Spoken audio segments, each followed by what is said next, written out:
इस्लाम आबाद हुकूमत ने 9 मई से मुतालिक जुडिशल कमीशन बनाने से इनकार कर दिया, जिसके बाद हुकूमत और पीटीआई मुज़ाकरात में डेडलॉक पैदा होने का इम्कान है। तफसीलात के मुताबिक हुकूमत ने 9 मई से मुतालिक जुडिशल कमीशन न बनाने का फैसला कर लिया। ज़राए ने बताया कि हुकूमती मुज़ाकराती कमेटी ने पीटीआई के मुतालबात का जवाब तैयार कर लिया। हुकूमती मुज़ाकराती कमेटी खसूसी 2 नुकाती मुतालबात का जायजा ले रही है। कमेटी के जवाब में कहा गया है कि 9 मई जीएचक्यू कोर कमांडर के घर हमला हुआ, शहदा की यादगारों और मुजस्समों की बेखुरमती की गई, मुनाज़िम मनसूबाबंदी से फौजी तनसीबात को निशाना बनाया गया।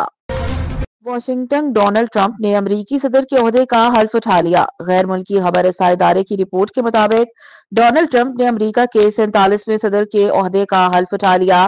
नायब सदर जे डी वेंस ने भी ओहदे का हल्फ उठाया। तकरीब हल्फ बर्दारी में सुप्रीम कोर्ट के चीफ जस्टिस समेत दीगर जजेस और अमरीका के साबिक सदूर ने शिरकत की। अमरीकी और आलमी रहनुमाओं समेत लोगों की बड़ी तादाद कैपिटल हॉल में मौजूद थी। न्यू गवादर इंटरनेशनल एयरपोर्ट मुकम्मल फाल हो गया। वजीर दिफा ख्वाजा आसिफ ने पहली कमर्शियल फ्लाइट का इफ्तिताह किया। तफसीलात के मुताबिक न्यू गवादर इंटरनेशनल एयरपोर्ट को बाकायदा फाल कर दिया गया। पीआईए की पहली परवाज पीके 503 लैंड कर गई है। तर्जुमान पीआईए ने कहा कि पहली परवाज कराची से 46 मुसाफिरों को लेकर कमर्शियल परवाज की हैसियत से 11 बजे लैंड हुई। पीआईए की परवाज को वाटर सल्यूट पेश किया गया।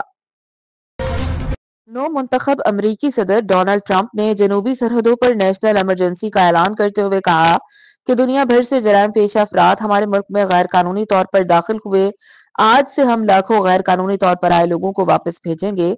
अपने ओहदे का हल्फ उठाने के बाद खिताब करते हुए डोनाल्ड ट्रंप ने अमेरिका से सियासी एस्टेब्लिशमेंट का कब्जा खत्म करेंगे, मुल्की सरहदों का तहफ़्फ़ुज़ हर कीमत पर यकीनी बनाएंगे, किसी को अमेरिका से नाजायज फायदा उठाने नहीं देंगे।